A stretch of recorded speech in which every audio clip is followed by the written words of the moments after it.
players. But at number 5, I'm going to start at Penn State. But I'm not going to start with a Penn State guy that I might go with. I don't know. But for me, it's Adisa Isaac. The edge rusher from Penn State is my number 5. 6'4", 274 pounds, nearly 34-inch arms. And for me, when I watched Penn State, I was probably more impressed with him than I was with his teammate. I think he's got someone who's got a good combination of traits, tools, and a high motor. He's a leader on that team. He's a captain. I think he recognises plays well. I think he is a good outside rusher with a good outside rushing lane. I think he's probably more of a 3-4 rush linebacker than a defensive end. His effort is off the scale for me. I think he does go around the outside more, but can dip inside well. He plays through the whistle the whole time. His sack production has increased year upon year. He's gone 2, 2, 4, and 8. So you can see that that's that trajectory as well. I think he's a little bit leaner in the lower body, which I think he finds difficult to sometimes drive with his legs a little bit, and he needs a bit more of that speed to power that some of the other guys further up on the rankings have. But he's a prospect I really like. So for me, Adisa Isaac is number 5.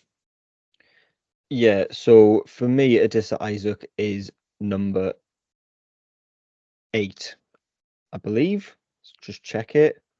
3, 4, 5, 6, 7, 8. I can count as well.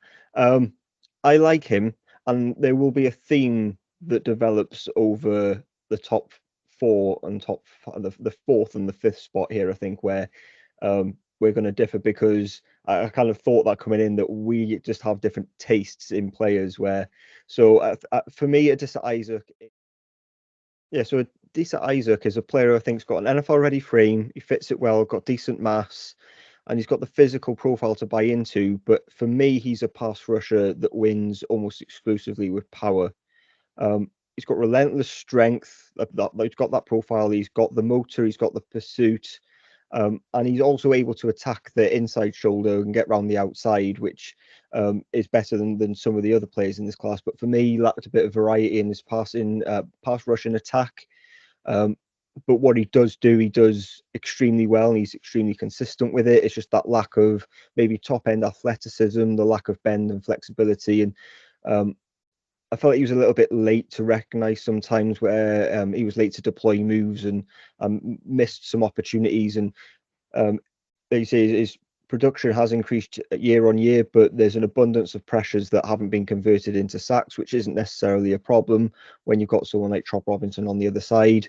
But for me, he was just but he's a player that just wins with power. And as you'll see, I tend to go for players who win with athleticism if I'm going to bank on a trait later on, which is where I think we'll differ.